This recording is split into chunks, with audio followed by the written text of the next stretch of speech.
ses amis poètes vous propose aujourd'hui un spécial 500 ans du Havre.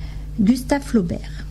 Gustave Flaubert est un écrivain français né à Rouen le 12 décembre 1821 et meurt à Croissé, lieu-dit de la commune de Canteleu. Le 8 mai 1880, pamphlétaire de premier plan de la seconde moitié du XIXe siècle, Gustave Flaubert a marqué la littérature française par la profondeur de ses analyses psychologiques. Son souci de réalisme, son regard lucide sur les comportements des individus et de la société, et par la force de son style dans de grands romans comme Madame Bovary, Salammbô, L'éducation sentimentale ou le recueil de nouvelles Trois contes. Et voici maintenant, J'aime l'automne. J'aime l'automne, cette triste saison va bien au souvenir. Quand les arbres n'ont plus de feuilles, quand le ciel conserve encore au crépuscule la teinte rousse qui dore l'herbe fanée, il est doux de regarder s'éteindre tout ce qui naguère brûlait encore en vous. Novembre, ce ne sont pas les grands malheurs qui font le malheur, ni les grands bonheurs qui font le bonheur, mais c'est le tissu fin et imperceptible de 1000 circonstances banales, de 1000 détails ténus, qui composent toute une vie de calme radieux ou d'agitation infernale.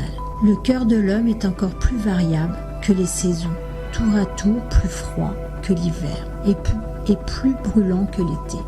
Si ces fleurs ne renaissent pas, ces neiges reviennent souvent par bourrasques lamentables. Ça tombe, ça couvre tout de blancheur et de tristesse. Et quand le dégel arrive, c'est encore plus sale. Mon coup de cœur aujourd'hui est Yves Oualet. Yves Oualet a étudié l'histoire et la littérature en musique et en philosophie et resté autodidacte. Mais elles ont plus compté pour lui que tout le reste. Après avoir enseigné le français et l'histoire des arts en lycée, il est devenu enseignant-chercheur en littérature générale et comparée et en littérature française des XXe et XXIe siècles à l'université du Havre. Ce fut l'occasion de quelques travaux universitaires. Et voici maintenant l'écriture et la vie. La survie poétique. Ce livre est un adieu. C'est un adieu de la littérature. La littérature fuit nos jours. Elle se réfugie dans les nuits. Quand elle est lumière qui irrigue encore nos vies, cette lumière est celle de l'origine, qui est poétique. Le poème est la parole première et dernière. Pourquoi encore dans ce temps des poètes?